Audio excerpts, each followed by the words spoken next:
Welcome back to the glory of Test Drive Unlimited 2. And today we are playing both Solar Crown and TDU2 because I wanted to put side by side. And when I say side by side, I mean I will genuinely at some point. Oh, how about right now?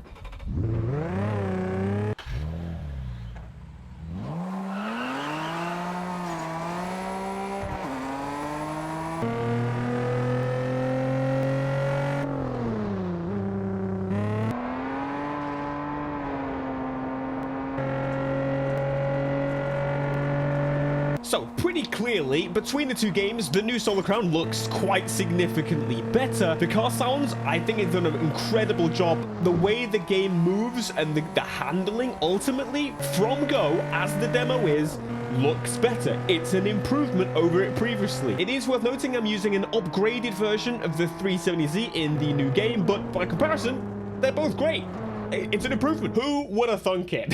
So let's get down to business of comparing the two. We've been playing for, I think now, probably about 6 hours of the demo is what I've actually got. This is the garage in Solar Crown. So we actually have a garage area. This was not planned originally, and they've definitely added a garage that works for me. I do miss the house concept of, working from small to big, though we are dropped somewhere in the middle of the demo. So I almost wonder if this is just given to you a little bit later, if you can expand it and have like a whole parking garage dedicated to yourself. But we've got the garage area. You can go up to the cars. You can do test drive things like open the windows, jump into your car. They've done, honestly, a pretty damn good job. Start your engine and leave the hotel. Because, of course, you are in a hotel in Test Drive Unlimited Solar Crown. In fact, here is the main hotel space.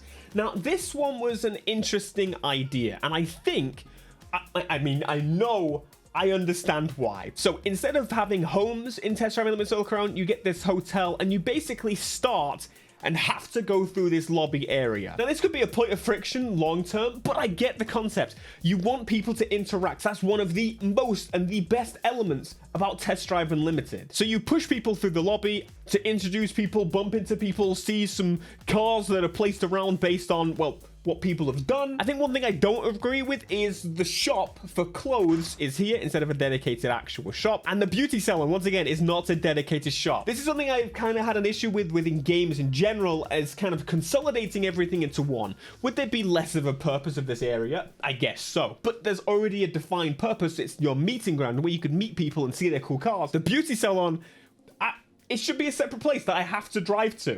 But I think what you're going to find throughout this video is there's actually a lot more similarities between the games than you realize. So the whole topic is the game is built by a different team. The people have never made, at least the majority of them, a Test Drive Unlimited before. They've got the head that made the original Test Drive Unlimited games, but just like Criterion when they made Most Wanted 2012, it's not the same people. And this is the garage area in Test Drive Unlimited 2. It's a little different. Again, it's a lot more personal, and this is clearly a higher end garage that you get later on in the game. There are some smaller, weedier garages, but it feels a lot more personal. I love the TVs around. There's a lot of cool little elements around that you can see. Because it's your garage space, you've of course got cabinets and things like that. Just like small little details that make it feel like your own, opposed to the hotel that doesn't really have that feeling. And once again, it's test drive. You can hop into the car, you can have a look around, and of course, put down the windows just like you can in the new game. Now, this is actually the house. So in the house, once again, you can change clothes, which makes a lot of sense. You can do that in this. But other than that, being honest, there isn't much you can do. They've got this test drive media thing, which has got the weather channel and the news channel. Quite frankly, they tried. But something you'll realize pretty quickly is, although this house is extravagant, very large, very nice, this is all I can access. Like, I can go here and look at a statue of a naked baby. Or I can go through here and look at another statue. That is all I can access in this house. Now, some have a little bit more than others, but considering the size of this house and the pool, don't you think I should be able to, make use of my house a little bit more? You got this info section, which is my 2D life, my 2D house, which I have to say, this I absolutely love. In this game, you can go around and modify elements of your house. My game is now completely frozen. Listen, there's problems with NVIDIA GPUs. You know there was optimization issues on the new game? this game also has problems. But being able to customize your space, your house, this is something I definitely want to see in the future. And of course, ultimately, buying houses, as much as it's kind of a pointless element to the game, it's what makes Test Drive. No other game allows you to purchase houses and be this rich life simulator. And I kind of want that. Really. Let's get down to business then. So, in terms of how the game actually plays and the depth of the game, well, I've noticed that the actual physics and handling, the depth is much better. Test Drive Unlimited 2 was always a little bit jank, but in terms of the world, we have got a heck of a lot more depth to the locations. There's a lot more smaller roads, smaller locations, and of course, you get these tight little alleyways that ultimately weren't a thing on Test Drive Unlimited 2 and even Test Drive Unlimited 1. There may have been some, but they're nowhere near the amount. The amount of density is awesome. It's something that is properly unique to Hong Kong Island, and it's properly unique to basically every racing game. Every other racing game tends to more so focus on big, wide and open roads, which is honestly what Test Drive Unlimited 2 used to do. But since now everyone else does big, wide open roads, well, why not do the opposite? Now, of course, we only have access to a smaller portion of the map. We don't have access to everything, and we can't exactly see full detail, but you can get an idea that if you want the old Test Drive style roads, well, we don't actually have access to them, which I think is possibly a bit of a miss in terms of the demo. We can't really access what Test Drive used to be roads. We can access the what's new, and that's clearly the focus. Everything is going to be consolidated into the city in terms of buying cars, the crews. Most of your time is going to be spent up here, but it's so much more dense and compact than it is in Test Drive Unlimited 2. But I've got to be honest, I am very excited to explore here more than I am the cityscape, because I feel like that's more Test Drive. So welcome to Test Drive Unlimited 2. I still love this game so much. There's no question about it. I love it. And now I can't zoom in. For God's sake, but you can see the main roads are so far apart. As I mentioned, the density is just completely different. Even in the more dense city areas, it's still just not. There's no question about it. They haven't thought about the use of side roads and alleyways. It's just the city as if it was built in 2024 by an American. Which I guess it kind of is. Sorry. Now, another significant part about Test Drive is the dealership experience. Just like on TDU2, you can go in and, as we did in the garage, open the window, test it out, test drive the vehicle. Pretty much in terms of the customization, they've pretty much got everything exactly the same as it was. You can do a little bit of configuration, you've got official colors, and you can do some minute changes to the interiors depending on the car manufacturer and realistically what's available realistically. But the actual dealership experience themselves, I have to say, again, I'm trying to fight the idea of, oh, nostalgia, because I definitely want to go that way. Something about Test Drive Unlimited 2 is that, you know, I was at that time of my life where I could just say, oh, to my friend, jump on, I'm about to buy a car, and we'll go and buy the car together, experience it, test drive it, kind of just enjoy the experience together. There were definitely huge server issues, so you couldn't always do that, and that may be the case. Maybe they're trying to replicate it specifically, but I'm looking forward to that. I think there's supposed to be music, but I kind of missed the music vibe. I feel like the music has been, well, it's turned off or temporarily unavailable because I'm on stream mode, but even if it's there, everything feels too far away, too clinical almost. I like some of the dealerships where everything's so close together. This is ridiculous. How much money is in Hong Kong? Maybe I should say though, I've never been to Hong Kong. I don't know what the architecture is like, but based on the city streets, it feels like I kind of went into a TARDIS. I don't know. Bigger on the inside. Test Drive Unlimited 2. Still rough around the edges. You know, I'm almost inclined to completely ignore some of the roughness of TDU just because it pushes boundaries, and that's something I really appreciated about the first two games here. I think Solar Crown's issue is that they're not particularly pushing any boundaries this time, and that might be why, no, let's be real, people have nostalgia vision and they don't quite comprehend that TDU2 was definitely rough on the edges. What is this camera shake and move? What is the physics? Okay. Oh, yeah, by the way, this is the thing. I have to restart my graphics driver on TDU2. The future.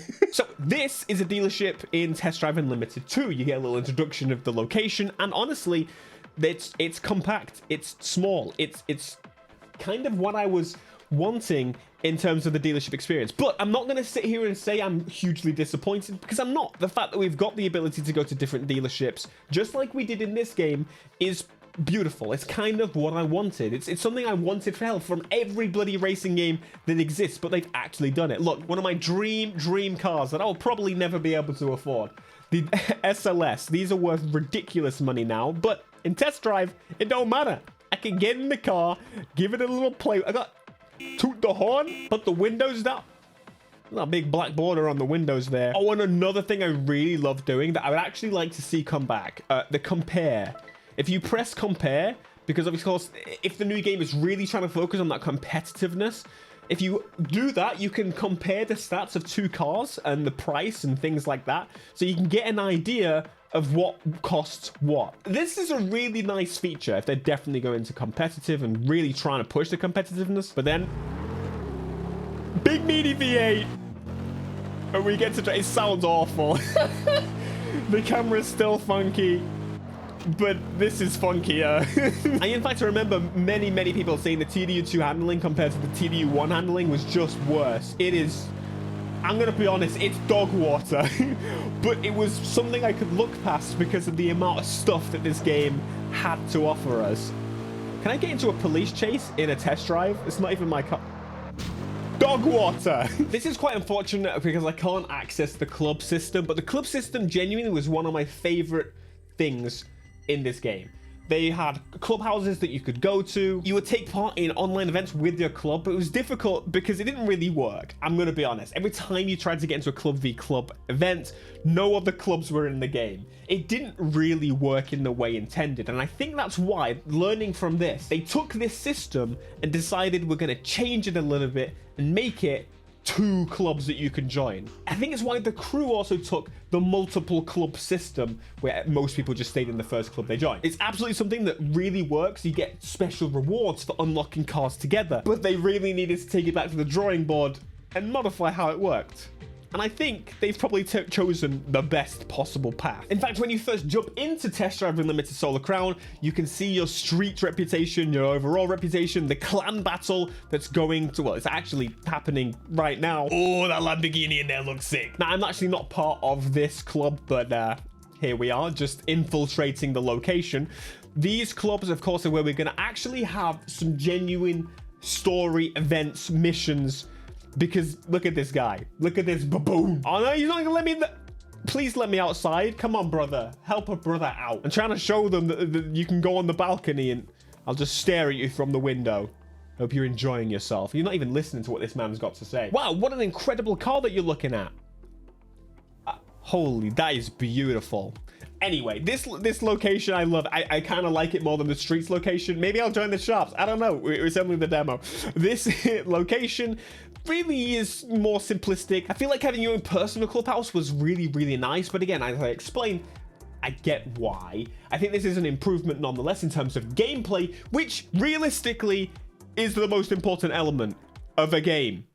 The gameplay. So, Test Drive Unlimited Solar Crown, in my opinion, I will say it, in pretty much most aspects, is an improvement by far over TDU2, which is difficult for me to say because TDU2 is by far one of my favorite games, nostalgically and just in terms of how it was to play.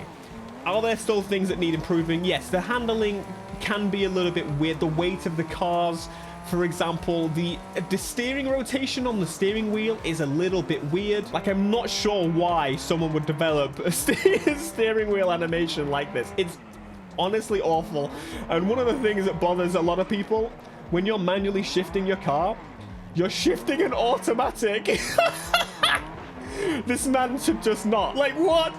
What are you doing? Why are you doing that? Just don't. Just leave it in auto. But as I was mentioning, the one overall that kind of stands out as a real sore point is the lack of houses. And this is something we've been discussing quite a lot because we knew about this for a while. This has been a thing for a long time. But they've said they are coming. And so that's another great thing. This game plans to be supported long term. They have big plans for the game. And so hopefully they've got realistic expectations for the sales and things like that. Because I do want to see this game evolve over time. They have done a pretty damn good job, and I really am looking forward to seeing more more things be introduced as they go along, more improvements. The updates in TDU2, for example, when they updated TDU2, all of the DLC cards that people bought, they turned to pink Mustangs, for God's sake. I think you're all wearing pink tinted glasses at this point. Come on, Mustang. Oh yeah, move that bigot out of the way. And this is comparing a finished game with an unofficial patch to a game that's given me an early beta version. This is off of the beta. Clearly, it's not based on a new build. This is not a new build. The optimization is no way like this is going to be improvements. This is going to be a beta build. This is going to be. It's just the easiest way, right? Anyway, what does Test Drive Unlimited Solo Crown need to introduce for you to be super excited about the game? And I'm happy about the game, but of course, I'm more excited about the first big update with the houses. Hey.